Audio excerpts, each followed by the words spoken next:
at some point in the next 5-6 years, they're going to be like, yeah, that was definitely right.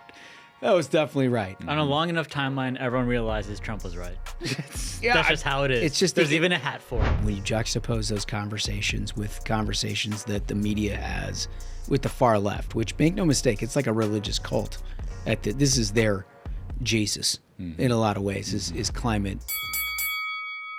Our nation is standing up for American workers, restoring the pride of making products here at home. That's what we do every day. We're America's beverage companies, making American products with American workers in America's hometowns, delivering brands that have been enjoyed for generations, creating good-paying jobs, the kind that require only a strong work ethic.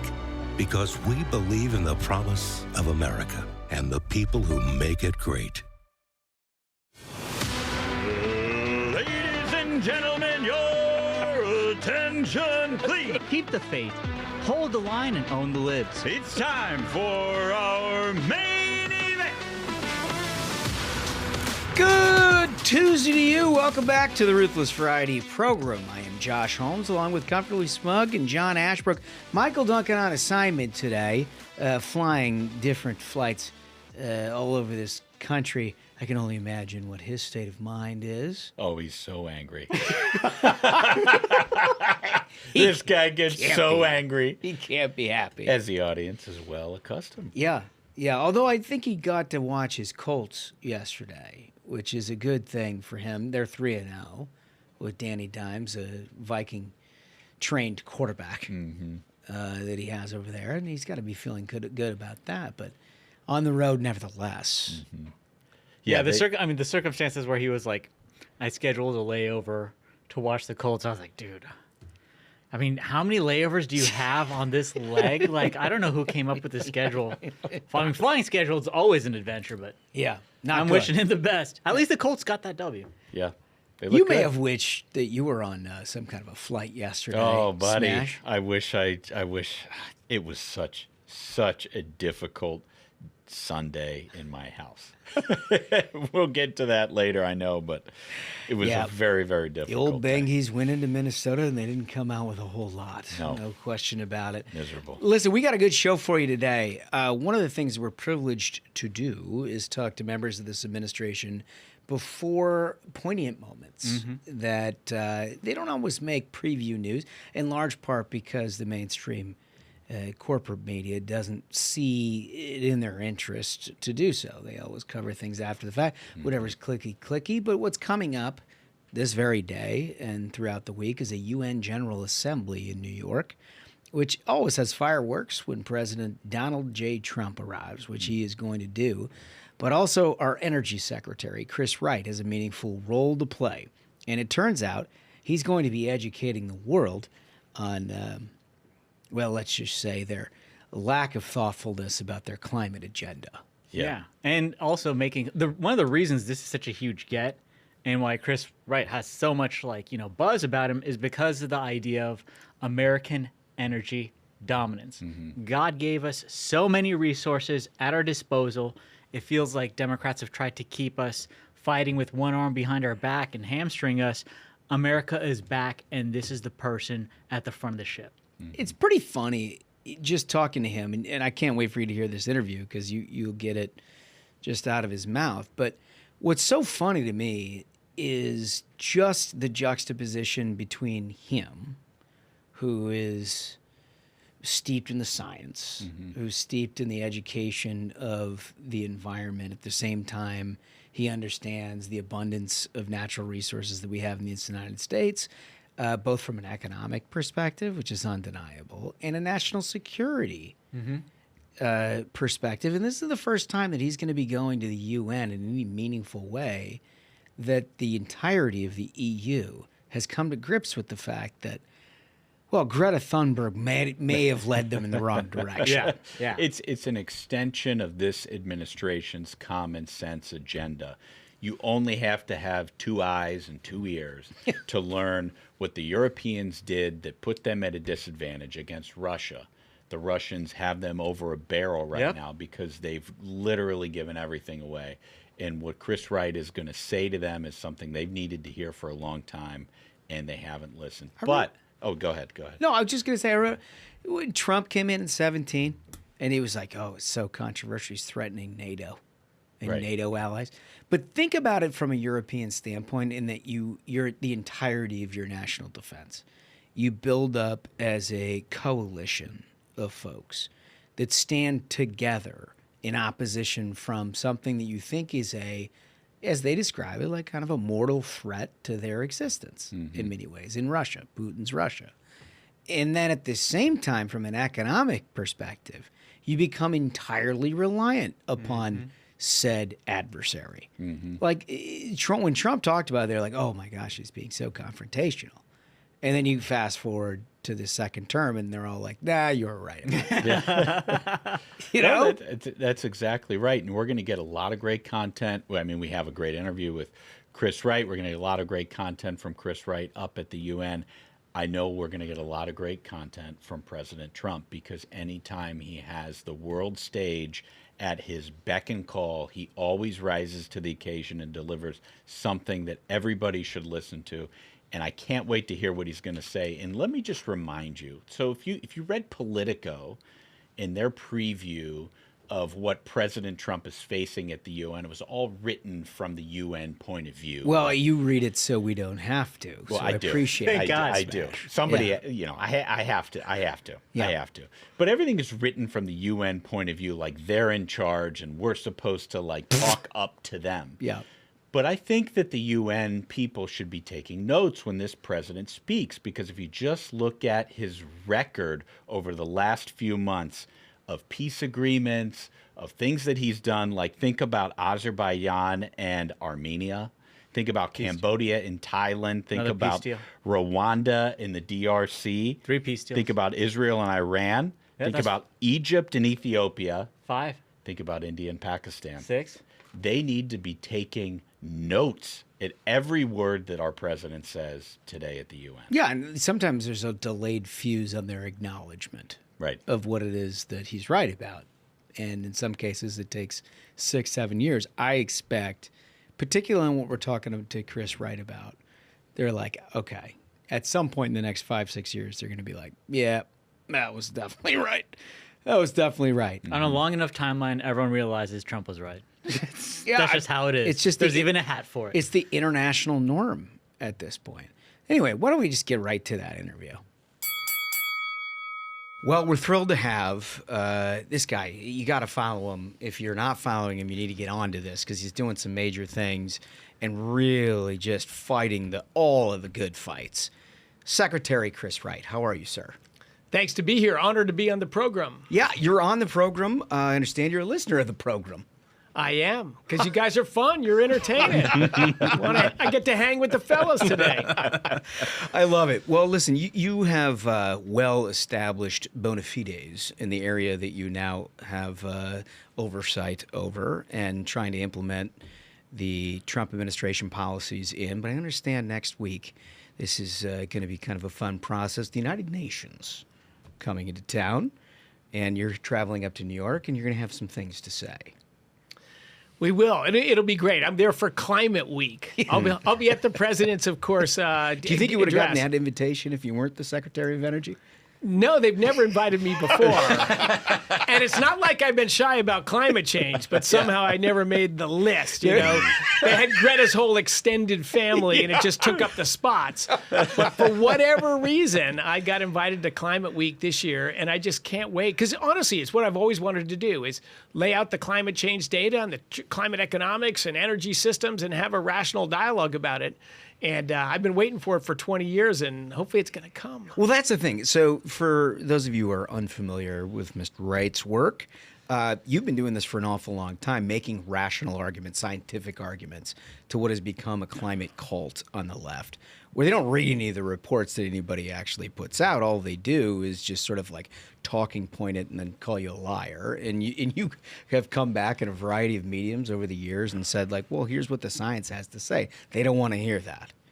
No, people don't want to hear that. But that's exactly why. Thank God President Trump got elected, because he's not only wants to bring common sense back, but he's bold. He's not shy from leaning into anything. So, my view is let's put it all out there. We released a climate report from the Department of Energy to open up a dialogue about climate change. I love doing that. I love the 5 authors who wrote kind of a great overview summary. Of course, we immediately had 2 environmental groups sue us, right, to disband the group. That shows you how much they wanted the climate dialogue. Then, I've been on TV networks and print interviews and all that. I've yet to have an interview on TV or on print with anyone who's read our report. They all know it's bad and it's wrong, but none of them have actually read it.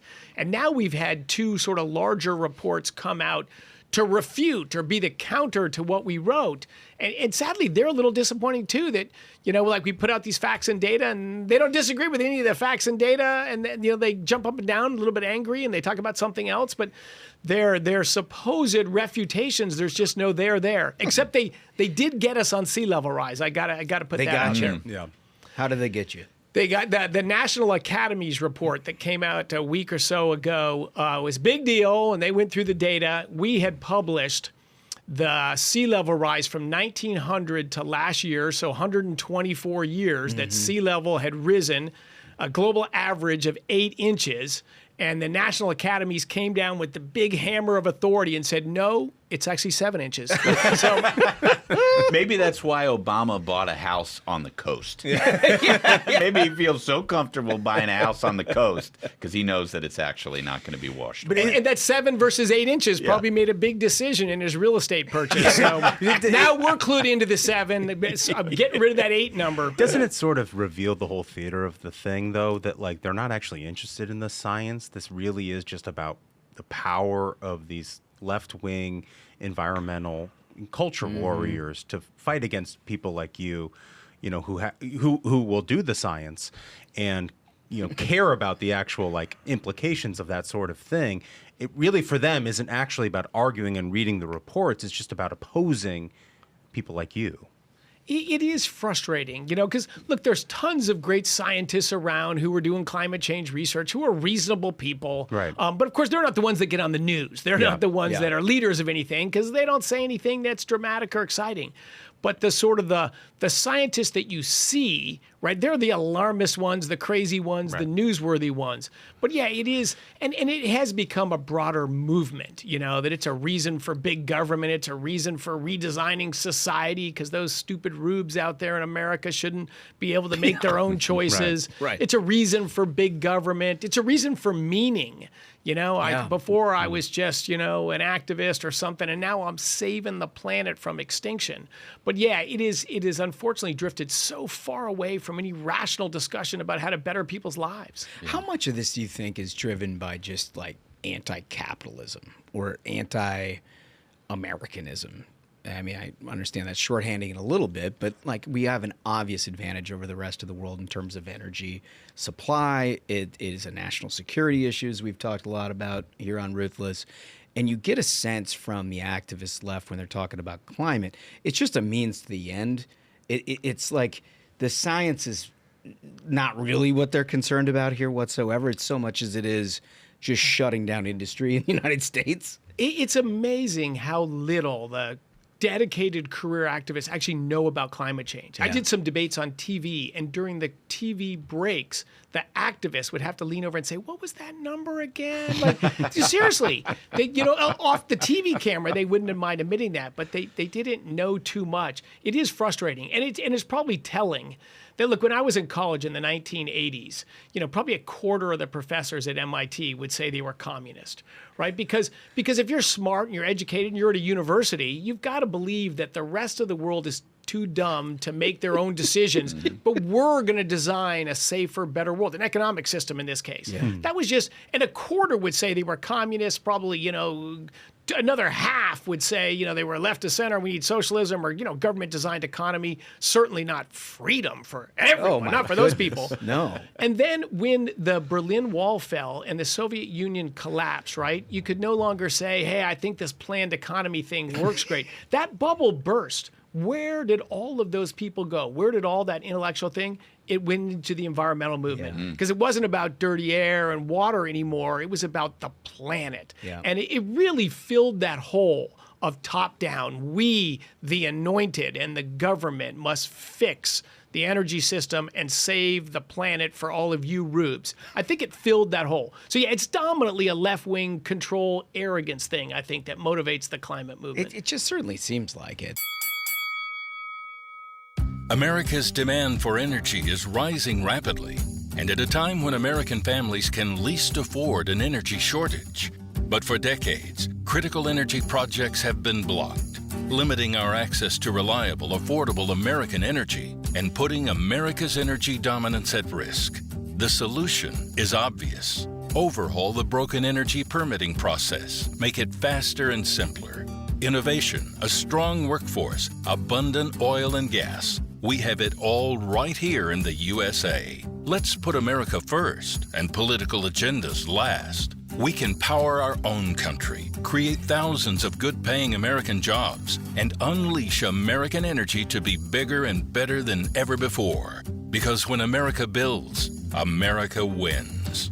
Read API's plan to secure America's future at permittingreformnow.org. Paid for by the American Petroleum Institute.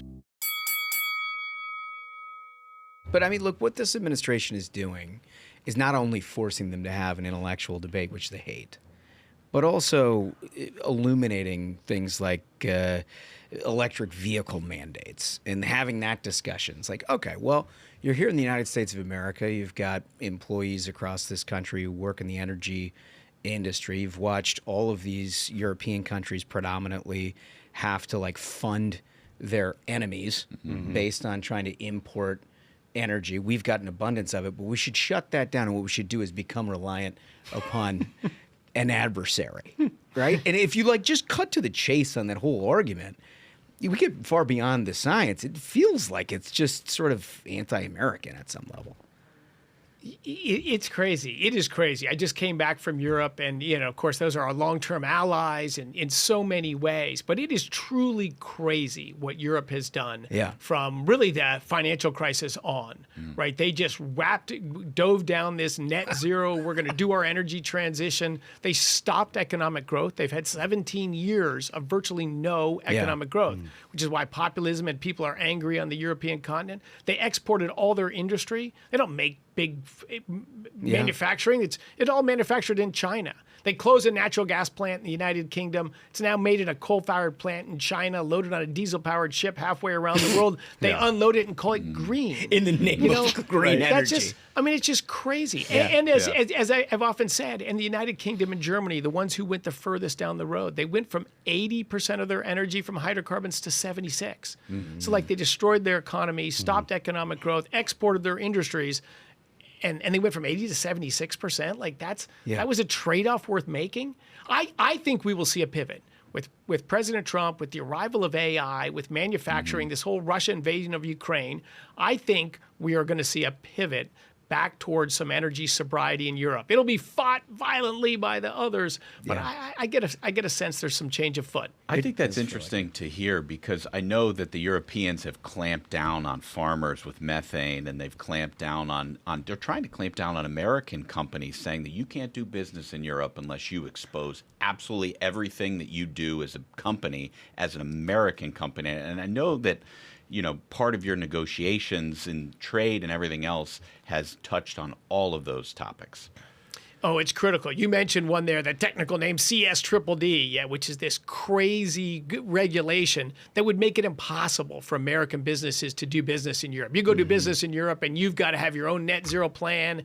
If they don't like the way your hiring practices are, they can fine you for your business all around the world, not just what you do in Europe. I mean, it's so crazy. It just won't happen. And that's our dialogue. It's like, with this law, if this law becomes enshrined, you can't have Americans supplying your energy. Right now, we're displacing Russian energy that's going into Europe with American energy. That law would kill it. So it would. Let me ask you this, because you're 9 months on the job. I imagine the first time you meet with all these people, they're like, "Oh man, it's an American. He actually means business." You know what I mean? It's got to be kind of a jarring thing for them too, because it's been a while since you have an American Secretary of Energy who's coming over and be like, "Yeah, we're not going to do that."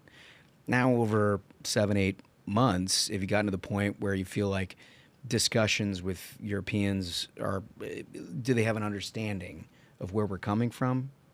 Most of them do, and the ones that don't acknowledge that publicly, I would say at least half of those do privately. Yeah. So I actually left much more optimistic Is that right? than I Good. arrived. They want the war with Russia and Ukraine to end. Yeah. They want economic future. They want to participate in AI, right? In their current trajectory, they're going to be irrelevant for AI. Right. They can't even keep their lights on. How are you going to add, this gigawatts of demand? Right. Right? They have 3 times our electricity price. And what do you? So then you juxtapose that with the domestic constituency within the energy community. It seems to me, from the folks that we've talked to, they're excited about the capacity of doing more on the domestic front, whether it's in oil and gas, whether it's in nuclear, which we've talked a little bit about. Everybody just wants to produce more domestic energy. It means more jobs, means more economic growth, all of these things. But it seems like everybody's ready to go. I think so. I think, again, another thing I give Trump credit for is I think we see common sense is contagious. It's not, he won the election, right? Because Americans wanted common sense back. But the majority of the Democrats I talked to, governors and senators and House representatives, I think they're kind of ready for a swing towards common sense as well. But most of them didn't really believe, the sort of strident, nonsensical line that they've had of the Democratic Party. The party hasn't abandoned it. The leaders haven't abandoned it. Right. But I think a lot of people are like, The rank and file is like, yeah, well, maybe the world isn't going to end in 8 years, if I continue and I buy a bigger TV set or drive the car I want, Maybe that doesn't mean I'm never going to have a grandchild. Yeah. Tell us a little bit about your background. I mean, look, it's difficult you've obviously had a huge constituency. People have followed your work over a long period of time, but you're now introduced to a national public and they're like, I don't know, it's Trump's energy guy. And they always characterize people one way or another. Like, where do you come from? How'd you get into this line of work? So it's funny. So I'm in high school in the 1980s. And in Denver, Colorado, and there was a mania then that the world was coming to an end, and oil, gas, and coal were the cause of the world coming to an end. Was that the acid rain or the global cooling? I forget. Then it was we were running out of everything. It actually started in the 60s, but I didn't know about then. But when I was in high school, man, we had a college professor come speak about how around the year 2000, industrial civilization was going to collapse and mass starvation would surely follow because we were running out of hydrocarbons. You can't have a modern world without hydrocarbons. So it's so funny. Now I'm an adult and like the world's about to end, and it's because of hydrocarbons. Same but this thing. time it's too much, not too little. The devil is the same. It's just a different kind of a sin. Yeah. And so look, I went to college to work on fusion energy because the world was going to end and we're running out of hydrocarbons. I went to, So you were interested right from the jump. Absolutely. I knew energy just is what controlled your opportunities in life. I wanted to travel the world and climb mountains, and I had this passion for an encounter with a homeless person when I was young to lift people out of poverty. Yeah. And the only way you lift people out of poverty is more energy, which means more food, which means more Tell me about everything. the encounter. What are you talking about? So I went downtown. My dad took me to his office once in his life, and I was about 12 years old, and we parked,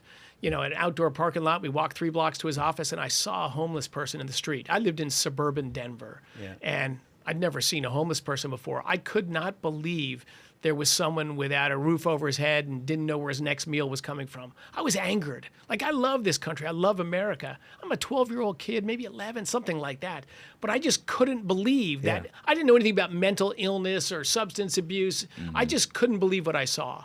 And it jarred me. And my entire life since then, and my wife is my partner in this mission, has been about, at that time I thought, I want to stop poverty and cure poverty. I learned a few years later, poverty is the normal human condition everywhere and always. And the question is what gets people out of poverty. Yeah. That's free markets, that's property rights, that's education, that's culture and belief in the future. And so in any case, everything we do outside of family and business is on these, what are the efforts that'll lift people out of poverty? But which is another reason I'm so passionate about the climate crazies, because they're the opposite of that. right. They're pursuing policies that are not going to move global greenhouse gas emissions at all, but they absolutely can drive increases in poverty. Well, and they've done it. And it goes back to what Holmes was saying earlier about maybe they're just anti-capitalist. I think, I mean, my whole theory of this is the reason why these lefty environmental radicals target energy so religiously is because they know that energy is the engine of capitalism. And if they think they can somehow slow that, they can break the system. For some of them, for sure, it's this romantic view of the clean, beautiful past. Yeah. I tell them, come to Africa with me, come to rural Latin America with me. Right. You know, the past, when we still have people living in those conditions, it's dirty, it's not ugly, good. it's poor, it's not romantic. You know, people don't get that, you know, global human life expectancy was 30 years, 200 years ago, the same as it was 20,000 years ago. All of this change. In fact, I named my last company Liberty Energy. I think two things changed the world: the growth of bottom-up social organization. Right? You couldn't even start a company in the United States or the United Kingdom, the birthplace of property rights, without the government approval until the 1940s. Like 1840s. Economic liberty is the last 200 years. You know, we only ended slavery after that, enfranchisement women after that. But once you set people free, they can do a lot more. And then the other massive change was we were 100% renewable throughout all of time, you know, mostly wood. And then you add in coal, oil, and natural gas. Global life expectancy is 73 years now, global. Yeah. You know, just the growth of human freedom, human liberty, and energy, hydrocarbons, just transformed everything else, enabled everything else. Nobody hears that argument. Yeah. No, You know what I mean? No, and nobody hears the facts. I mean, it's my understanding that greenhouse gases are going to be at their lowest level under President Trump. Isn't that the case? And water is cleaner and air is cleaner because of everything that you guys are doing. Yeah, air and water have gotten massively cleaner throughout my whole life, despite the environmental catastrophism. I talk and write about. Well, I grew up in Denver. You know, we couldn't see the mountains 1 out of 4 days. The brown cloud. Population's 4 times as big now. Everybody's a lot richer, and the air's clean. Wealth allows you to clean water, clean air, do everything. Greenhouse gases are harder because consumption of energy it produces them. The United States' emissions on a per-person basis this year are lower than any year since I was born. Crazy. So absolutely, they're on never a hear that downward from the left. trajectory. The funniest thing is, you know, Biden got elected, right? He said to that girl, I promise you, I will end fossil fuels. 82% of global energy when Biden was inaugurated, of U.S. energy, 82% when Biden left office. So not only he didn't keep that promise so well, but to your point, my guess is the world leader that'll do more to reduce greenhouse gas emissions than any leader ever will be President Trump, because he's all in on natural gas, he's all in on nuclear. These are the two needle movers on global greenhouse gas emissions. If you were really about reducing greenhouse gas emissions, you'd be all natural gas, all nuclear, all the time. Are you going to say that to the UN people? Absolutely. I mean, they're going to break in hives. I'm absolutely going to say it. I mean, Yeah. it's true. I can't wait. I wish I can't was a wait. fly on the wall in that discussion, because they are going to lose it. I Yeah. mean, these people, it's a climate cult at some level. One of the things that we hear an awful lot about in terms of this new kind of energy revolution, all the good work that you guys are doing, permitting reform, opening up our opportunity to have more domestic energy production. Like, what's your take on any of that? Oh, it's huge. I mean, think of the Biden administration. One of the things they did in that election year, right, was stop the permitting of new natural gas export terminals. This is the fastest growing export in the United States. This is the fastest Definitely growing. want to shut that down. Yeah, especially during like definitely. a war between Russia and Ukraine. We can't export natural gas. No, we don't. No, we don't want to. Centered around Europe's dependence on Russia for natural gas. And globally, since the financial crisis, it's the fastest growing energy source on the planet by a fair margin, natural gas, as far as new energy added. So just insane that they would do that. So day one thing for President Trump, we're going to start permitting natural gas export terminals again. It's awesome for American jobs. It's awesome for security across the pond to our neighbors. When I was just in Europe, they want to finish getting off Russian gas. We have enough gas to completely get them off. That's going to happen. That's going to shrink Putin. But these were things that were opposed by the Biden administration. I'll tell you one other crazy thing. So before that pause, they did a study on what's the impact of surging U.S. LNG exports. And of course, they only cared about two things: greenhouse gas emissions, number one, and then a distant second, like the price of American natural gas. They did a big study involving the national labs, 100-some-page study, and what did it show? That in almost all scenarios, surging U.S. LNG exports would lower global greenhouse gas emissions and have a negligible impact on prices. What they do So with what did that they do? report? They buried that report, pretended it never existed. 4 months later, that report was done in October of 2023. 4 months later, they came out with the pause because they're concerned about its impact on climate change and American prices. They'd already done the study. And then they did a new study, which just took the few scenarios in the big study that showed an incremental, tiny increase in greenhouse gas emissions because, of course, in that scenario, the world was running on wind turbines and solar panels, like less than 3% of global energy today. Right. So the crazy scenarios that showed like a minuscule increase, and then it still showed no increase in natural gas prices. In fact, the funniest thing is the headline was, in 2050, 25 years from now, they're going to be 30% more expensive. You want to buy anything else for which basically means less than the rate of inflation. And then their headline was they paused LNG exports, at the end of their thing because they did a study that showed the opposite and they buried it to this point. Incredible. Yeah. They weren't really about reducing greenhouse gas emissions or worried about prices for consumers. Or where in that calculus is the benefit to the American worker, and the industry itself. That's exactly wasn't right. in the calculus. Right, exactly. And that just kind of speaks to like how backwards their entire philosophy is when it comes to things like energy. Is like, this is a major driver of the American economy, and to have a study like that where you don't center what it means for Americans and American workers is just incredibly crazy. Yeah, it really is. It's nuts. So we have 3 questions that we ask everybody.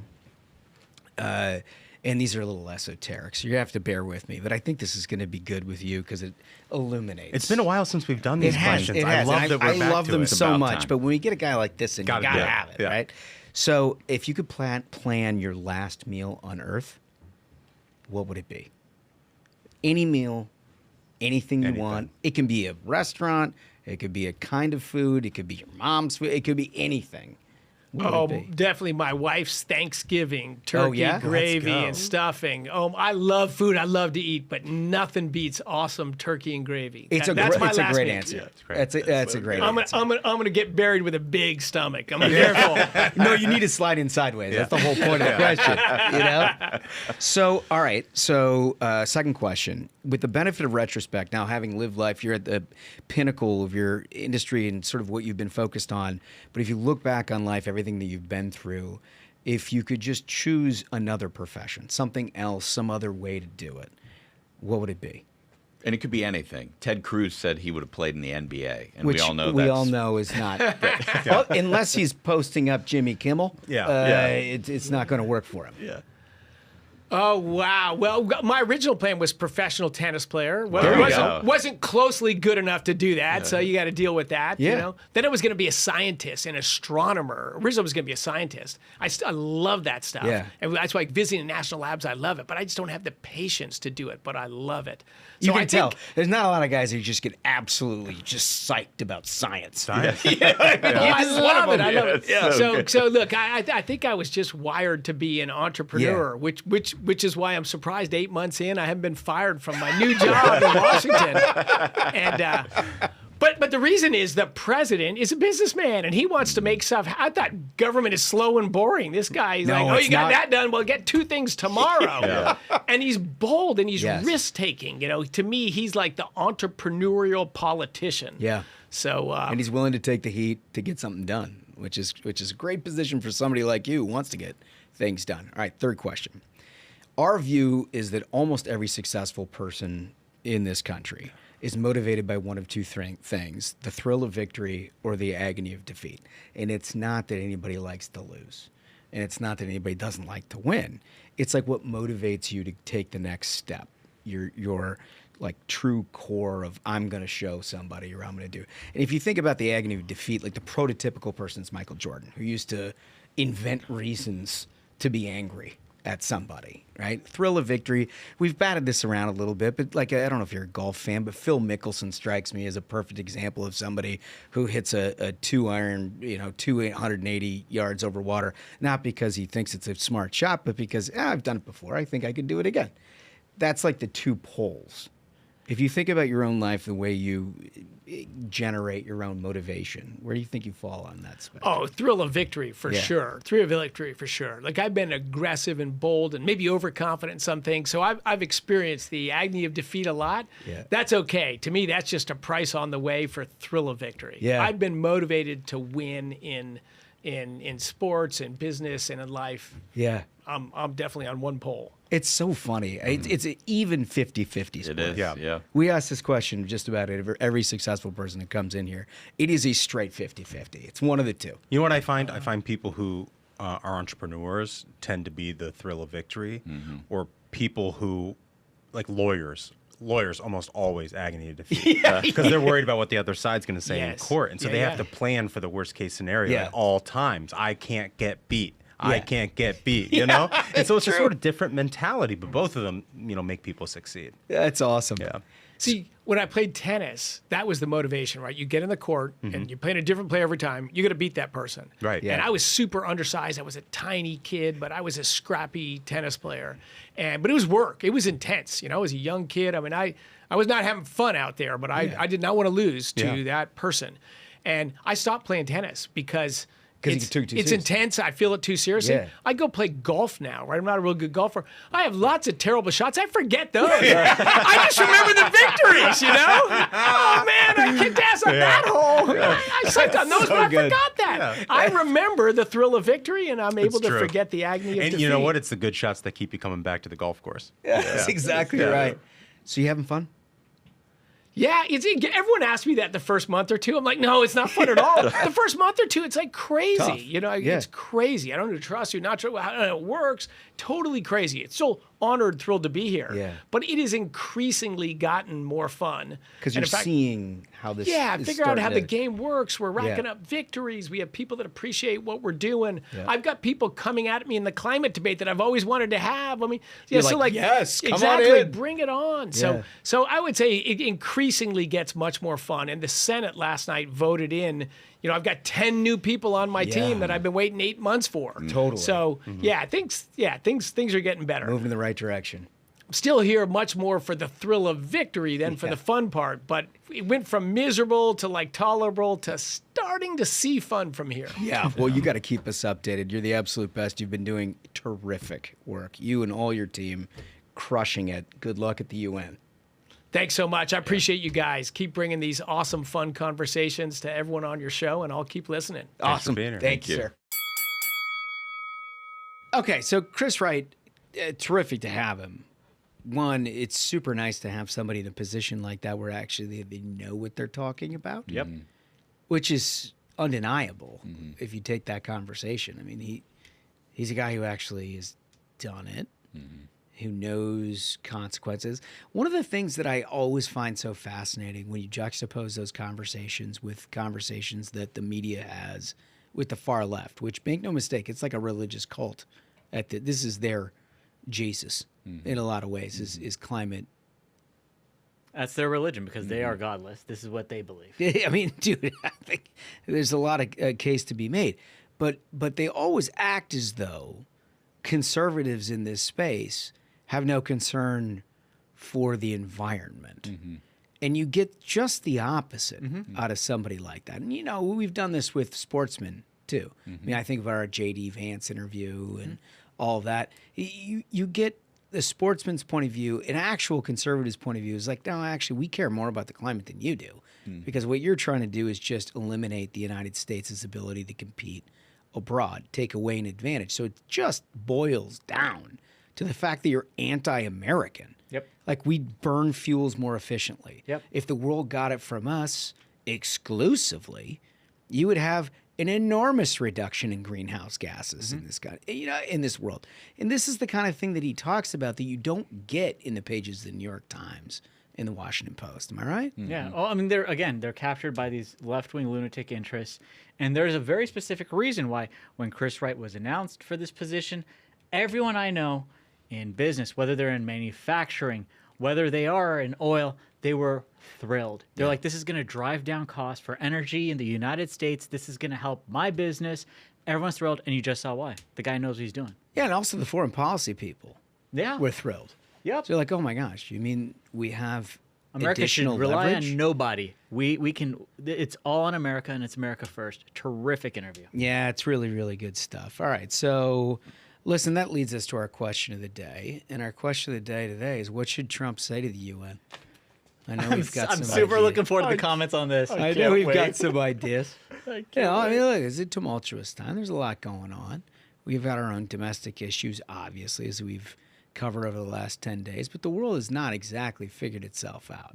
And any time there's a convening of any authority to try to figure something out, Trump does it, and they're all like, yeah, no, thanks for bringing everybody together. And then everybody promptly goes back to doing absolutely nothing about it. It's amazing. You know? So, like, what's his message this time around?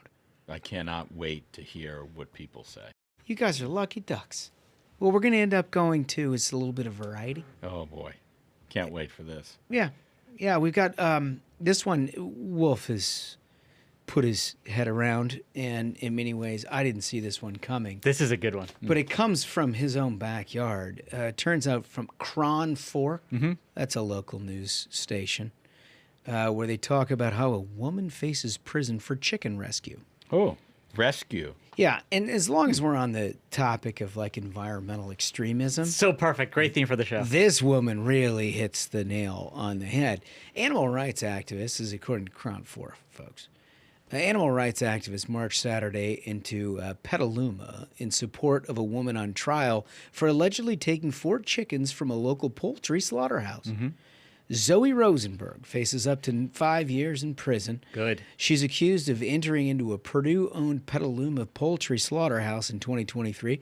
Her trial begins in Sonoma County this week. It's happening. So according to a criminal complaint filed by the Sonoma County District Attorney's Office, Rosenberg visited the Petaluma poultry place without authorization 4 times. During those visits, she allegedly attached GPS devices to 12 different farm delivery vehicles. She's also accused of taking the chickens off the vehicle and leaving with them. So this is amazing for so many reasons. So first I was like, okay, this lady isn't, clearly a nut job. Yeah. She's putting GPS devices on trucks for this poultry farm, following them and trying to snatch chickens off the back of them because she thinks that makes her like a hero. So first off, yeah, that's crazy.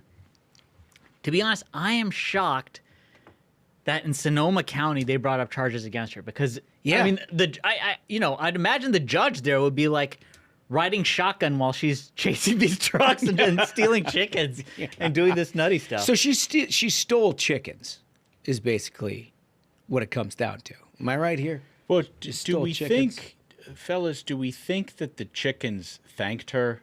Do we think that, are they going to put the chickens on the stand to Was there cluck some kind of on a- her behalf? Was there some kind of a love relationship? There could have been. This is what we don't know. Because What were the gender of these said chickens? A lot of questions to be asked. You can't unless they tell you. If it was like a formidable cock, for example, is that something that's worth discussing? I don't know. I don't know. She's We one don't of these Greenpeace people. I don't know how much interest she'd have in that. Oh, that's fair. That's fair. No, that's, but all of these are questions that I understand that we're going to be finding out from a jury. Yeah. Well, I will tell you guys, we talked about this a long time ago on the show, and something that we have started here. It's a movement. People for the ethical treatment of people. People eat chickens. Yeah. That help. If someone is hungry out there, they can eat a chicken and they can be filled. This lady took that from them because she's a lunatic. I think 5 years is too lenient. I mean, because the thing is you're going to face one of these like San Francisco judges, Sonoma County, and they're going to probably, if they don't let her off, she'll have the most lenient, like, released with like whatever parole. And what does that cost? More people are going to do this. You know what I mean? Like, put her in for 50 years. What we need a, like, you fuck around and you find out law and order system. 50 years. Think how crazy this is. She's out there. She's essentially trying to hijack trucks, right? We all know the price of poultry. She's stalking trucks, and then she's stealing property. Like, this country used to be a nation of law and order where you were safe. And it's a slippery slope, folks. Think about from 20 years ago to today, how much it's changed. Of how you go into stores in any town in this country, there's a high chance that everything's going to be locked up. You try to get a can of deodorant, it's going to be locked up. You go into a Walgreens for it, and it's ridiculous. And it's because people like this get away with stuff like this. It all falls apart. Bring down the hammer. 50 years. Put her in for 50 years. There's a dude, I can't tell if it's her attorney or not, but he says that there's an explicit right to rescue laws that give ordinary people the right to intervene, to break a car window, to get an animal who's overheating out of that situation. And we know this applies to any animal who's on the brink of death, who needs rescue, and that is what we are asserting. So it sounds like an attorney, and like the funny thing is, like, she rescued these things from this deal. What was it? A Tyson deal? No, it was Purdue. Purdue chicken on the right. Yeah. Yeah, that's sort of what they do there. That's how the supermarket gets. It's stupid because he's trying to compare a chicken to a dog with the dog rescue law. Yeah, like, they love to do that. This isn't China, bro. We don't eat dogs. There's a difference between food and a pet. Like, stop trying to. They obfuscate everything. The lawyer should be locked up too. The lawyer should also be locked up. Do you want more Lock animal him news? up, bro. Yeah, absolutely. So, according to ABC 7 News, a vicious squirrel sends 2 San Rafael residents to the ER after neighbors report a series of attacks. This is in the North Bay. Did you just get this out of your hometown? San Like, Francisco. everything is in your home? Total coincidence. It's a coincidence. Wolf says it's a coincidence, but he's only surfing for news within 5 miles of his birthhood home. Anyway, in the North Bay, some neighbors are on alert after this week a series of frightening attacks on people, all perpetrated by a vicious squirrel. The injuries needed quick medical attention. When I saw the blood coming off her arm, I said, "Oh my God," said Carmen Campoy. Flyers are now posted alerting residents about the incidents. Neighbors say about 5 people have been attacked, possibly by the same squirrel, with a goldish color. Can we see that flyer? I heard about this flyer. I was told it was. Yeah, can we get the clip? Okay, we go to the North Bay now, where some neighbors are on alert after a series of attacks on people Bro, look at perpetrated by that. a vicious squirrel. Yeah, ABC 7 News reporter Cornell Bernard spoke with some of the victims today in San Rafael. I love local It was clomped onto my leg and it was just hanging on. His tail was flying up here, and I was like, get off me, and I kind of didn't want to touch it. But It's the last thing Joan Hebleck expected on her morning walk through Lucas Valley in San Rafael. Came out of nowhere. Out of nowhere. I didn't see him running up to me at all. Joan suddenly attacked by a squirrel, Look at him, which bro. clawed and bit her Look at that. legs. The wounds bad enough, she had to go to the ER. Scary. Oh, yeah, very scary. And how do you get the squirrel attached to your leg off? This is beautiful. Now you it's kick it. following us until she almost killed me. Oh, guys. Nearly murdered by this squirrel, bro. Guys, Dude, here's the thing. Everybody says that it's Trump who's going after his political opponents. Do you remember what the Biden administration did to Peanut the squirrel from New York? Oh. The animal kingdom is ruthless when it Okay. comes to political opponents. Okay. Squirrels all over the country are rising up. We may and have we to take created note. the squirrel Al-Qaeda. Biden did that. He did that. And now we're all suffering the consequences. Those 2 women really took the brunt she of said he it. tried to kill her. God, Cause don't of give death, dude. Cause of death, squirrel. You can't go down to a squirrel. Dude, I wouldn't Dude, even... look at that flyer. There it is. Attack squirrel, beware. I'll be honest, like, if I went down to that, I should actually have a provision in my will that if a squirrel killed me, that you can't have a funeral. Like, I don't want any notification to anybody right. that I went down for Natural something causes. like that. Yeah, Natural no, I'd be like, I don't know, he's a good man. I have no idea how he passed. I mean, because that's humiliating. But he's also preying on some vulnerable victims there, it looks like. Dude, what a great point. I forgot about Peanut. We should never forget about Peanut. No, Peanut. the squirrels aren't going to let us. No, we created a sleeper cell of squirrels. Just keep an Amazing. eye out, folks. Did you? Oh, that was the flyer. That was we it. just That was saw? the one right there. That was incredible. Okay. All right. So I know we talked a little bit about football on the top. I just want to say, Johnny, I'm sorry about the interaction that my Minnesota Vikings had with the Cincinnati Bengals. I understand it was a battle of the backups. It didn't go well No, for the good people of Cincinnati. it sure didn't. And a week ago when Joe Burrow went down, everybody sort of knew that this was going to be a season that didn't work out the way we hoped. And then you turn the ball over 5 times and you lose by more than you've ever lost by in franchise history. Oh my! And- Was that for real? It's for real, dude. It's for And real. for the Bengals, that means something. That's like It does. That's like a Hey, listen, double you're talking to a sized Bengals L. fan.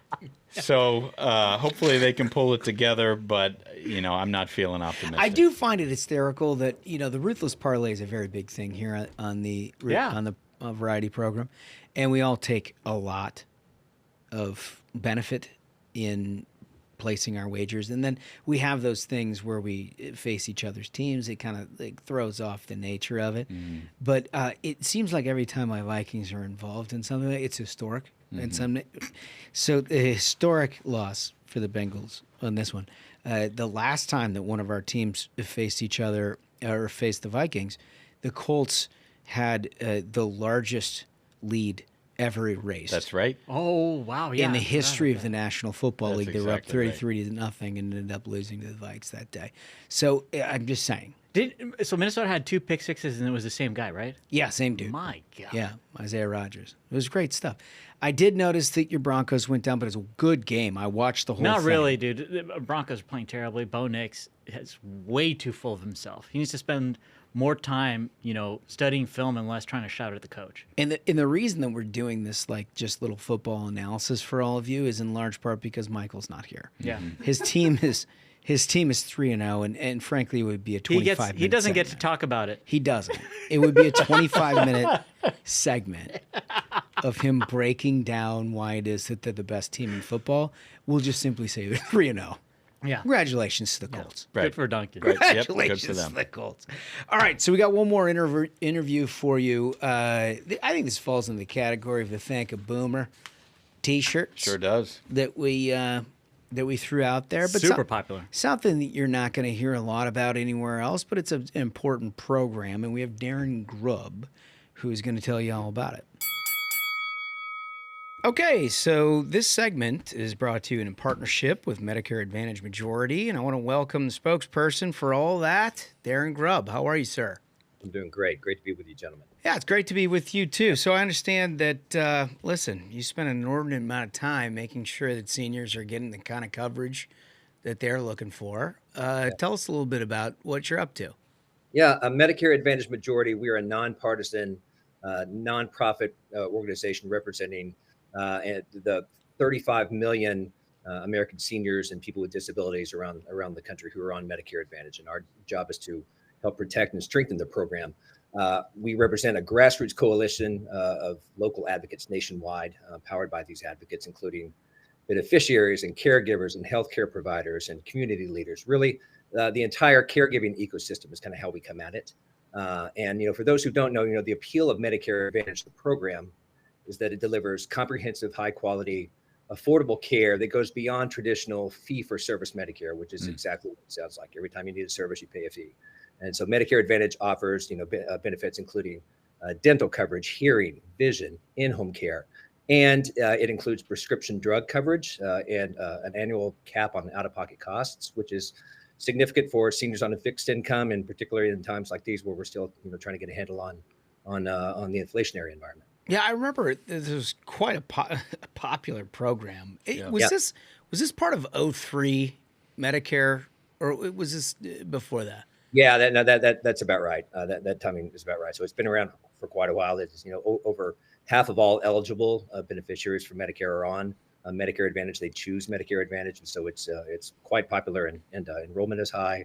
satisfaction is very high too. And it's been around for 20 years, and a lot of people have come to rely on it, and it hasn't been without its share of opponents. And I've never understood why politicians would oppose extra benefits for people who need them. And I know that your group has been at the forefront of protecting everybody's access to those. We have been. In the most recent fight, as you guys know, was during the budget reconciliation process, where we worked with our network of grassroots, coalition around the country to help rally seniors in opposition to any potential funding cuts that were considered. And the hinge point on the Senate side, several members floated the idea of including provisions of a bill called the No Upcode Act, which would, undermine critical elements of that Medicare Advantage program and essentially cut funding.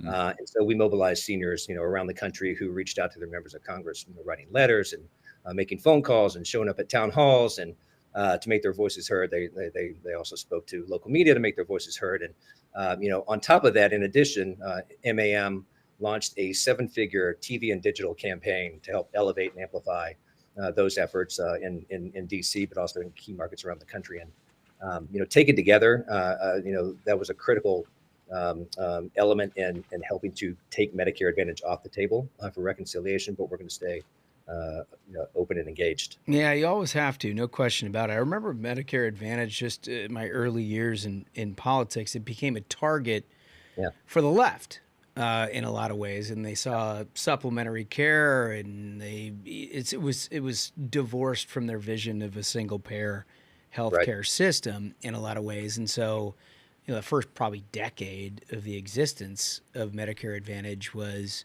exclusively attacks off the left, but as it has grown and as it has been adopted, you can see politicians of all stripes try to figure out if there's revenue in there, which is, I'm sure, what it is that you all are working on a day-to-day basis. That's right. And look, I mean, given the environment we're in, the kind of the cost-cutting environment, which we understand. Look, we understand the desire, in many cases, the need to cut costs in the federal government. Our viewpoint, and which we've made clear, is that it cannot be done on the backs of seniors or the health care that they and their families rely on. Using seniors' health care as a pay-for is bad policy, and it's really bad politics. Funding cuts to Medicare Advantage would pass billions of costs onto seniors. They're going to pay higher deductibles. They're going to have higher premiums. They're going to have higher out-of-pocket costs, and they're going to have less access to the doctors and services and benefits that they need. And so, in particular, cuts to Medicare Advantage would have, a profound impact, an outsized impact on groups that need it most. So those living in a rural community, or are veterans, or, seniors with chronic conditions, low-income seniors. Here's the bottom line as we see it. President Trump campaigned on protecting and strengthening Medicare. Any effort by Congress to cut funding would be counter to what President Trump has promised the American people and the seniors. Yeah, and Darren, we are 13 months out from a midterm election. Seniors are a huge voting bloc and a huge determining factor in which party will succeed in that election. And I got to imagine that you guys are working overtime to make sure they're aware of everything that is affecting them right now. We are in 2024, nearly 40 million seniors turned out to vote. That was the highest turnout of any age group. And the president's own pollster, Tony Fabrizio, who you guys know, he's called this voting bloc, the deciders. They decide elections. And I think Republicans should be mindful of what Fabrizio said, what poor messaging on both Medicare and Social Security in 2022 hurt Republicans in some ways. And so, protecting Medicare Advantage, remains critical policy, but it's central to any credible electoral strategy. And the Democrats know this too. When the no upcode provision was introduced or considered being included in reconciliation, the Democrats fundraised off it.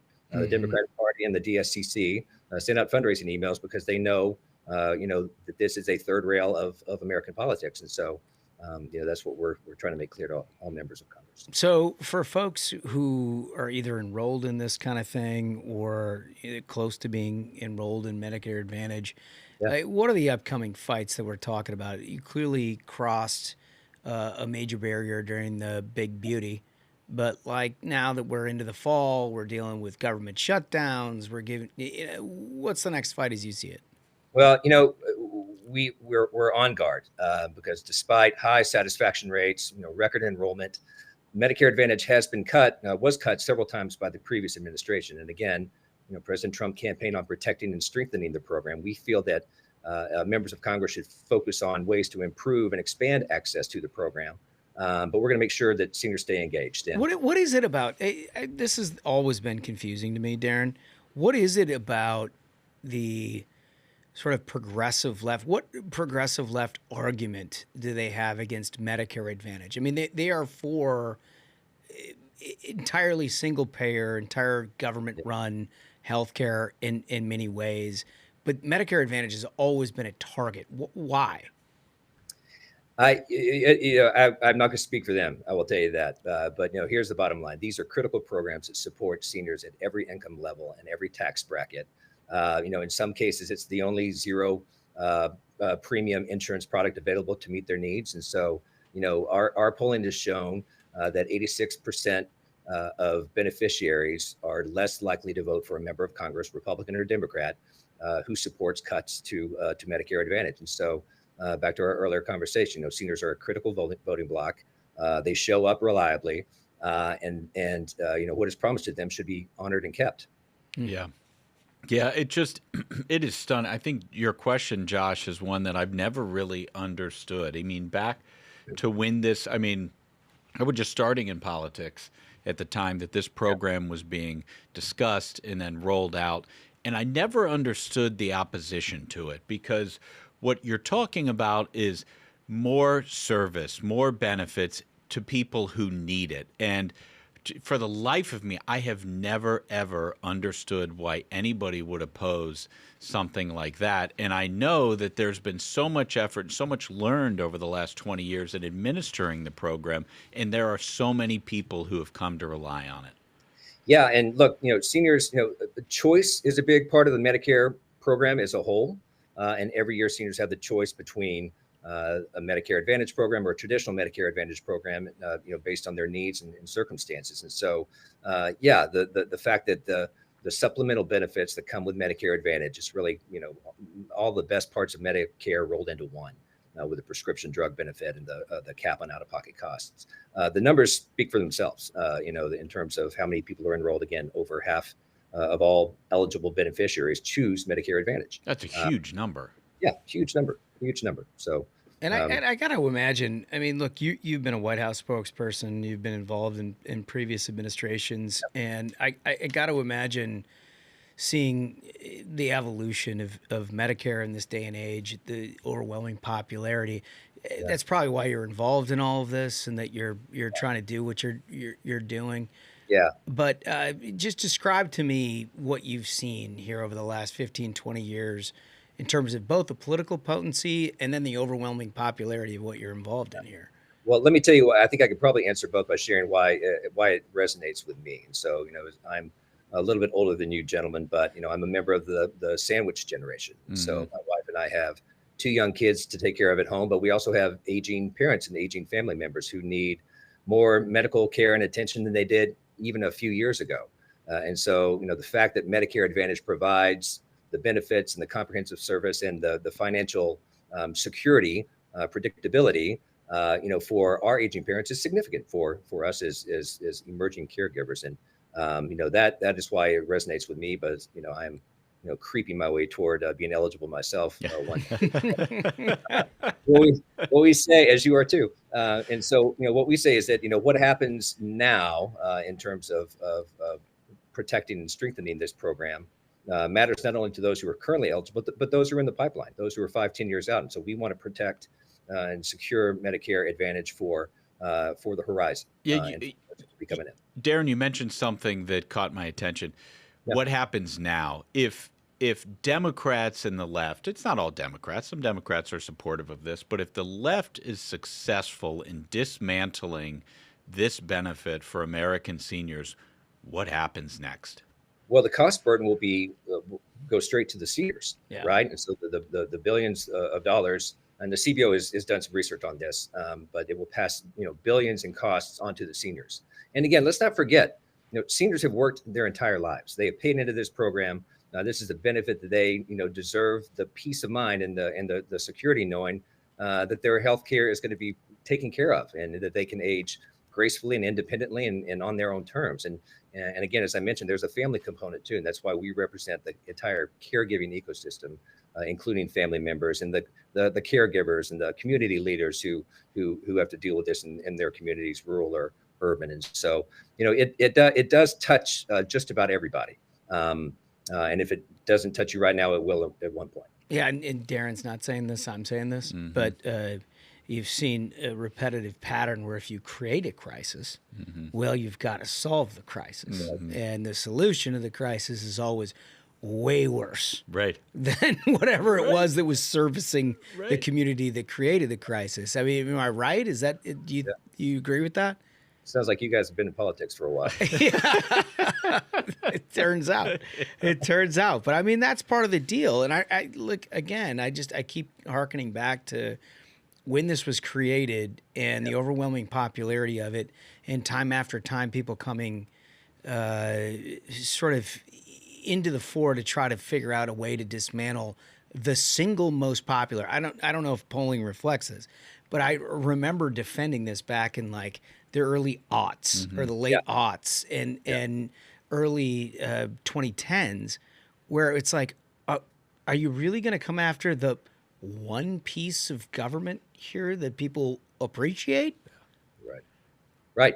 No, and look, I mean, it does have pretty broad bipartisan support. Is pretty broad, bipartisan opposition on different elements. And so, the fact that we were able to mobilize seniors, and I think that's that's the political conversation that we should be having, and members who are running for re-election should be considering, is that a promise was made to seniors to protect and secure and even increase access to the Medicare Advantage program.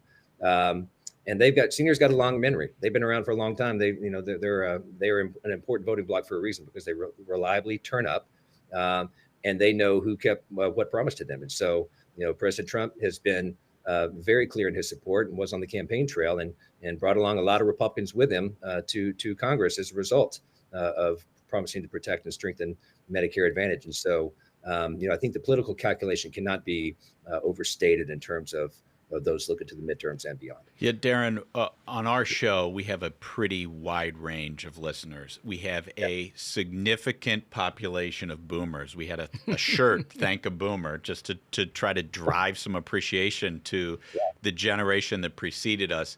I know you're organizing those folks too, and I wonder if you could provide a little bit more info about how people can get involved in what you're doing if they're hearing this and they want to get ready. You got it. So you can go to our website, which is www.medicareadvantagemajority.org, to learn more about the issue, to learn more about our organization, to learn how to get involved. If you feel so compelled to reach out to your own member of Congress to share your viewpoint, we make it easy. Click a button and you send off an electronic note to your representative. And so, I would encourage people to do that and to learn more about the organization. Well, thanks for joining us, Darren, and thanks for what you're doing. Darren Grubb, Medicare Advantage Majority spokesperson. You got the details right there if you want to get involved. Thanks so much for joining us. Guys, this is like Smartless for the thinking man. Appreciate it, buddy. Really enjoy my time. Thanks for having me on. Thank you. Take care. Okay, big thanks to Darren Grubb and Medicare Advantage Majority for giving you that little segment. You don't hear about all that stuff on a day-to-day basis. We like to give you a little information here on the Ruthless Variety program. We've got a big week in front of us. Remember, there is a government shutdown looming. We already talked about the UN meeting that President Trump and Chris Wright are going to. And there's just a lot of things that are circulating. They're not necessarily in public discourse. I can guarantee you by Thursday, there's going to be a lot of stuff. Now, there's also manic Democrats. Yes. Manic. I mean, these people have lost their mind, like certifiably. And in the spirit of that we talked about last week, we're just simply not going to air the kind of things that they've been talking about over last weekend and everything else. I don't think it deserves anybody's attention. And like our goal here is not to just sort of like inflame you to the point of no return. We make fun of stuff here on the Ruthless Variety program. And this, it's not, you can't make fun of Democrats who have lost their mind in such an egregious and evil way. You just, everybody knows about it. We'll just leave it at that. But I expect by Thursday, particularly with the government shutdown, we're going to have some hilarious yucks for you. 100%. So we're going to get back to you on all of that. Remember our question of the day. What does Trump need to say to the UN? When you like and subscribe to the Ruthless Variety program, we read every single one of them, and we give you a little summation of what it is that we think you are trying to express to us in the very next episode, and we're going to do that on Thursday. With that, fellas, I think we did it. I think so. Absolute banger of an episode. Gentlemen, thank you so much, Secretary Wright, and thank you so much, Darren Grubb, and thank you to the Minions. Remember, like Holmes said, if you have not yet, go to the YouTube, hit that subscribe. It's more fun in video. So until next time, Minions, keep the faith, hold the line, and own the libs. We'll see you Thursday. Stay ruthless.